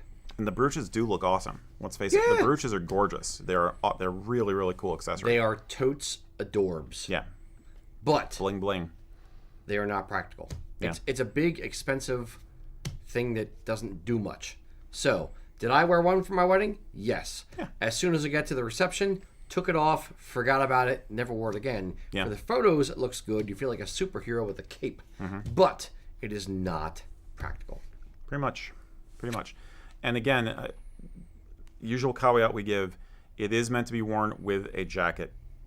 As tempting as it might be, don't wear it with a Highland shirt. Don't wear it with other stuff. It's not what it was meant for. And you'll find it even more awkward because if you're wearing it with just a shirt, there's even less. They're just going to slides off all directions that way. But your mileage may vary. This is our opinion. But yeah. I wouldn't even say your mileage is going to be the same. It's going to be a pain in the ass. It's going to suck. A lot of guys wearing them with well. shirts, and I know it's not right, but they love doing it. So they can, but you have to like pin it 87 different ways to stay in place. It's not naturally going to want to stay there. It's naturally going to want to fall off the arm. Yeah. So you don't wear it with a shirt. You don't wear it with a jacket without an epaulette. I've seen guys wearing like, oh, all my groomsmen are going to wear fly plaids with their suit. No. Yeah, no. Get a really tartan bad. necktie, call it done. Get a boutonniere, call it done. Don't Something wear like a that. fly plaid with a tux. Don't wear it with a suit. Nothing. Yeah. Just forego it. There's too much matchy going on here. It's going to be a pain in the butt. Don't do it. This is why the safety pin was actually invented by a guy named Angus MacPherson back in 1842. Don't believe anything he says. It's true. It's totally true. Next. Who was that? You or Mac? So endeth the rant. That was Yeah. Mac. Okay. Jeff Z, the Z-nator, Jeff Z asks us, is the difference in fabric weights and yardage, both, or either, of a kilt discernible to the casual observer? So, To the casual observer looking at you wearing a kilt. Let's assume for a half second or for 2 minutes while we discuss. We're talking about, let's say, 16 ounce. Mm-hmm. Or, no, excuse me, weight or yardage. So you can do both or either. We're going to talk about wool first. Okay. So, starting with yardage, is the yardage discernibly different to the casual observer? No, unless you turn around and you see the back of the kilt is different, or the set is cheated or something like that. No, it's not really different. As you're walking, there's a little bit less momentum because there's less weight, so there's a little bit less swish to a 5-yard or 4-yard kilt versus an 8-yard kilt. Not appreciably so to the casual observer, someone who does not know anything about kilts. For weight of cloth, let's talk about 13 versus 16, and then let's talk about like acrylic. We'll go other end of the spectrum. 13 to 16, the difference in visual frontage or front visual to 13 to 16 ounce really is only the width of the twill lines, the little diagonal lines, or this way, of the cloth. So you're not going to see a lot of difference outside of if you're within like a foot and a half of the actual yarns to see the twill lines that run through the cloth, the diagonal lines. Now, wool, 13 ounce wool versus 16 ounce wool, the properties of it acts very similar.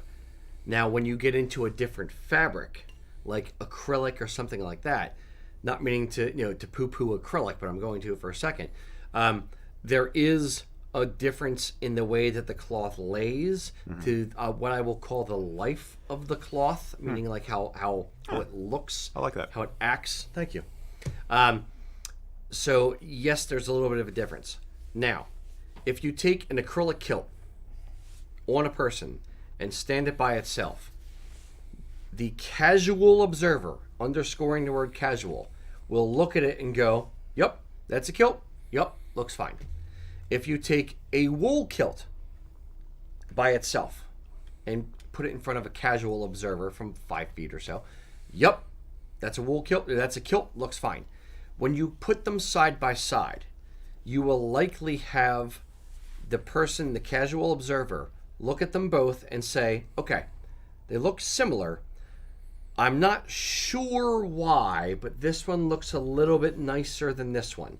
They will probably be able to tell a little bit of a difference, but not appreciably so, and they won't be able to articulate the reasons why. One, acrylic being man-made fabric will probably reflect the light differently, and B, it will probably wrinkle a little bit more or crunch a little bit more, hang a little bit differently, and the set size will likely be a little bit smaller versus a wool kilt. So people can notice but not notice, or notice but not understand the differences between the two. So I hope that answers the question in that way, is that they'll be able to see it but not know what they're saying, but they'll feel it is a better way to phrase it. Yeah, it's to the casual observer, the unused to kilts person, Untrained eye. the untrained eye. It's going to be very subtle. It can be still subtle even if you do know what you're looking at. But I do think, for me at least, there is an appreciable, noticeable difference in the swish between an 8-yard and a 5-yard. And I'm not sure that 13 versus 16 ounce wool makes a difference for me, but the amount of yardage in the back of the kilt will make a difference to me visually. And that's why we do recommend, for a lot of people, if this is going to be the only kilt you buy, or if this is a kilt for a special occasion, you really want to look good in motion, go for the greater yardage. That's why it was invented. That's essentially the only reason an 8-yard kilt was invented, was for that swish. Most kilts historically were less yardage than that. Yep, it evolved up over time with the amount of yardage. Yeah. Yep, indeed. But if you're worried about how you look, you're pretty much safe to the casual observer. Yeah. Quite. You're gonna look sexy no matter what. Dead sexy even. All right. All right, Mr. Mac. Do you want to do a Matt question, or should we roll into our special feature? No, we're rolling It's time? into the special feature. It's time. These people have suffered, have waited long enough Boy, for have the they. art that is the Krampus. Yeah, I know. We got people on it. Don't get your ho-ho-hos in a twist there, Santa. The nerve of that guy. Sorry about that. Just talking to old Saint Nick. I'm Krampus, and welcome to our emergency gift center. With all the supply chains being all screwy this year, and UPS and FedEx being extra naughty, Santa called in some of us other holiday spirits to help with the deliveries. I gotta tell you, I seriously miss the days where all you had to do was take a few loudmouth brats, shove them in a bag. Krampus, honey, I can't seem to find this Sean Smith boy in the TPS report. I'm talking to the nice people here. I told you, if he's not on the TPS report, it means he's naughty. Naughty. As I was saying, we're working our keisters off here to get these gifts into the pipeline. But I wanted to give you some of the inside skinny. If you know someone who loves Celtic stuff, and I mean loves it, go check out the gifts at usakilts.com. They got... Here's a package for you, boss. They got everything you need for a great Celtic holiday. For instance, they got these clan crest doodads, tartan scarves and neckties. They got these beautiful flat caps, but they never fit me though. Men's accessories and leather wallets. And they got jewelry for the ladies. I'm getting this one for Mrs. Claus. Yeehaw. So do us all a favor. Do us all a favor, and yourself too, and shop at USA Kilts this holiday season. Patty, I told you not to throw on my desk! USA Kilts, Krampus approved. What are we gonna say about this? I don't know what there is to say. We would appreciate your custom this holiday season. Oh, the finest piece of cinema ever created on a minimal budget. I'm sorry, but I think the Leprechaun stole the show. Best performance of the year. Indeed. Yep. The we have too much time, too much money, too much effort. Yeah, money, all that money. What about the time? That too. No, we do enjoy what we do here. It is fun creating dumb pieces of art. Well, I mean, the holidays are a perfect excuse for it. Exactly. I mean, I get sick up to my eyeballs. I've had it with commercialized Christmas, personally. So I think if you can put a spin on it to make it funny, that's the best thing you can do in this day and age, in my opinion. I mean, it's so we're providing a service, you know. I mean, if I have to listen to like freaking Best Christmas or Mariah Carey, the most wonderful time. I like the vintage songs. Surprise, I like the vintage songs better. But Paul McCartney and Mariah Carey can just go pound sand, as far as I'm concerned. I saw a thing the other day. Oh, it's November 1st. They're starting to thaw out Mariah Carey. Yeah, yeah. No, it's shout out to my buddy Steve, who's our Facebook ad guy. Yeah. And we were talking about, what kind of ad do we want to do during Christmas and this and that. We did our elf thing the last couple of years. And he was like, we got to do something with Krampus. And it got Eric and my wheels turning. Light went off. And we kind of went off the rails a bit. Shout out to Eric for the script. Thank you. Well done. Thank you. And I do not pay Jason enough to dress in a pink tutu, but I love that man with Bless all his my heart. heart. Yes, And kudos on your performance. I'm making my recommendation to the Academy. yes. Now here's my question for y'all out there. Y'all get what the Krampus is, right? I think we decided in the final analysis that Krampus is enough into the zeitgeist that people know who the Krampus is. We were a little concerned that maybe people wouldn't equate Krampus with anything Celtic, because he's not Celtic. He's just awesome. But did it land for you? Did it make sense? Or were you just like, What the hell am I looking at? Why is the fat man Bobby! in his Krampus suit? Why is there a devil yelling at me on the screen, Mama? Because you're a sinner. Exactly. Indeed. So, let us know what you thought of the ad. Was it funny? Was it fun? Was it the dumbest thing you've ever seen? Mac, what were the... Or all of them? So the comment I just came in right now is Krampus wears an Arisade, right? Well, it depends. Is it a formal event or a casual event? Exactly. You know. So, They did like your accent.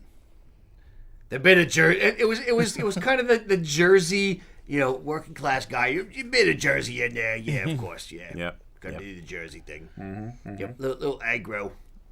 Indeed, quite. Little Jersey, little Bronx. Yeah. And you do get credit from Brian on kudos for the TPS report. Thank you. All right. The other thing I want to know. That was one of mine. The other thing I want to know. The TPS report was good. Who recognized the Wilhelm scream? That's what I want to know. Did you hear it? Did you see it? It was just there, like, oh, or, no. I want to know if Sean Smith was watching. Yes, exactly. We love you, Sean. All right. All right, next question, Mr. Mack. We'll do one from you and one from Mr. Eric. Mm-hmm. All right, so we have George says, "Hey fellas, do you know of any Celtic patterns besides tartan / argyle and Celtic knots? Attempting to make my clothing more Celtic. Thanks." Absolutely. Yeah. Biggest one, most well-known and respected, not always associated with Scotland, Paisley. Yep. Paisley Paisley's is good. from Paisley, Scotland. The House of Edgar actually showed us some Paisley books from an old mill, like all these old designs that they bought when they bought this other company. Interesting. Really, really cool stuff. But Paisley is a very, very Scottish thing. That's interesting. I'd like to see this, actually. Cool. You guys will show me at some point. Yeah, tweed, of course. We talk about tweed a lot. And there's a wide variety of sweaters or jumpers. Fair so to Isle. say. Yep. Fair Isle being my favorite. Ironically enough, I don't own one yet because I've just been very picky about it. I want to get a good one. But yeah, basically Fair Isle sweaters, cable knits are a given. Tweeds, always. Whether herringbone or like the salt and pepper kind of thing. Mm-hmm, Yep, little speckles. Yep. And then, yeah, Paisley. Paisley's fantastic. Yeah, it's like a lot of things. There's a Celtic vibe underneath a lot of things we take for granted in American culture. Okay, because let's face it, our ancestors were highly influential on this stuff, and the working classes who came over here over the past 200 years were highly influential. So it's not too hard to Celtify your wardrobe in little ways. Basically, if I were going to put it into one phrase, I'd say think rustic. Don't think metropolitan, metrosexual suit, with worsted wolves. Dashing Don Draper guy. Yeah, or any of that. Although Don Draper's look is fantastic, but think rustic. Look at pictures of hunting attire. Victorian through modern day hunting attire. Look at working clothes of the 19th century up through modern day. For a little accents, you can find a lot of nice Celtic knotwork ties if you need to wear a tie or want to wear a tie. Some of us do, or some of us has to for work. There's lots of Celtic knotwork designs on neckties. That's easy. Using accessories like clan crest pins, even a kilt pin on a jacket sometimes. It's a little bit, Or a lapel out there. pin or something like that. Yeah, That's lapel like pin. Or kilt pin on an outerwear jacket. There's all kinds of things you can do. Be creative with it. Argyle you mentioned. Argyle knits. Paisley is what I mentioned. But. Yeah, but you also, before that, you mentioned Argyle knits. Argyle socks. Argyle socks, yes, 100%. Yeah. I didn't mention them, but I'll take the credit. When you said Argyle, I thought you meant Argyle socks. Nope. But yeah, so basically that's my advice: is think rustic, think earth tone, and then accessories with knotwork in them. Scarves, like some of the scarves we've sold in the past that have knotwork patterns in the wool. Great ways to incorporate it. Absolutely. Yep. Doesn't have to be just tartan. Not at all. Agreed. All right, Mr. Eric, we'll do the last one for you. I want to go home and dress up again. All right. Okay, this is a little food for thought here. But some time ago, Garth had this to say. Hey guys, as a Welshman, I'm curious about something. Compared to the Irish and the Scottish communities in America, how visible would you say the Welsh community is? Like, we all know how America loves to celebrate St. Paddy's Day, and particularly in places like Boston, Chicago, and New York City. But how fondly does America celebrate its Welsh heritage by contrast? So, what is the status of the Welsh community in the States? The broad question. The big Welsh holiday, so to speak, is St. David's Day. Was that March 1st, I believe? February. No. I think. No, I was thinking March. Okay. March 1st. Yeah, March 1st. The what was I thinking of February? All right. St. Bridget's Day, is what you're thinking, maybe? Yeah. Probably. I will give you the bad news. Historically speaking, the Welsh are not as celebrated in the U.S. as their Irish and Scottish brethren. There's not as many Welsh holidays that are as well known as St. Patrick's Day or as St. Andrew's Day or the Tartan Day. Tartan Day, exactly. And to a large part, that is due in fact to the time when most Welsh emigrated to the U.S. The region that they emigrated to being Pennsylvania, for a lot of them, as well as their ability to assimilate. The Welsh assimilated very, very well, and they kind of were more religion-focused and less culture-focused and assimilated to the surrounding communities versus the Irish who came over a little bit later, typically, and were not as well received, shall we say, as the Welsh, and therefore were more insulated in their communities. And in doing so, they held on to more of their traditions than other ethnic groups that came over. So the Irish kind of insulated themselves and maintained it and pulled it forward, where the Welsh assimilated. Therefore, they became less Welsh, more American, where the Irish and or Scottish or whatever maintained the identity a little bit more and therefore pulled it forward. So it's not quite as celebrated. Now, it is starting to have a revival. People want to celebrate. They want to reach back.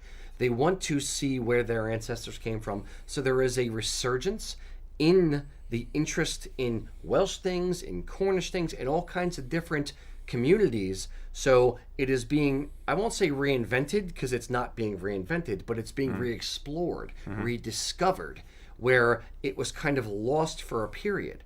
And I'm happy that it is being rediscovered.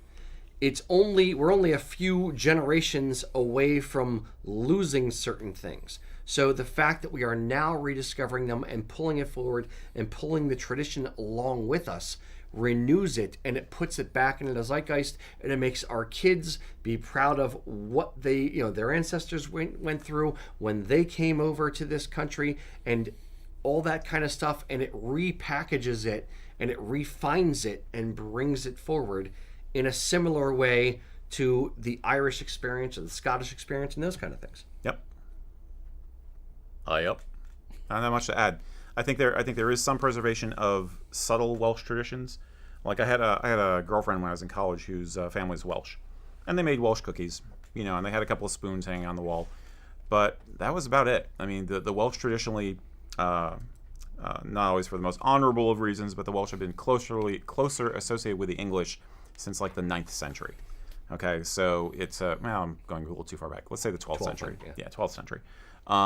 So yeah, they were kind of forced into some level of integration with the English earlier on, and they came to this side of the pond earlier in numbers than other communities did. Like we're talking 17th century, and as you touched on, we found out that a large percentage in our area, that is the Philadelphia area, came here as Quakers, and Quakers were a millenarian movement, and their stress was on being godly and letting go of everything that doesn't matter, and that would often include old traditions and old customs because they're not focused on your spiritual development.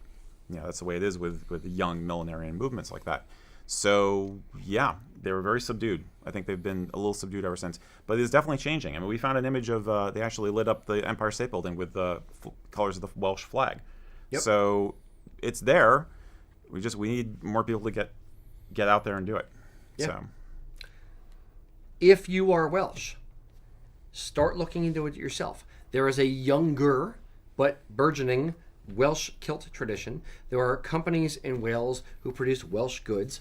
It is something to incorporate into your family story and into your children and bring it forward and raise it in them so that going forward it begins to exist. You will begin to awaken that spirit within your family, within the community, and it's part of the larger discussion of Celtic communities and where we all come from and the things that we all celebrate as part of this.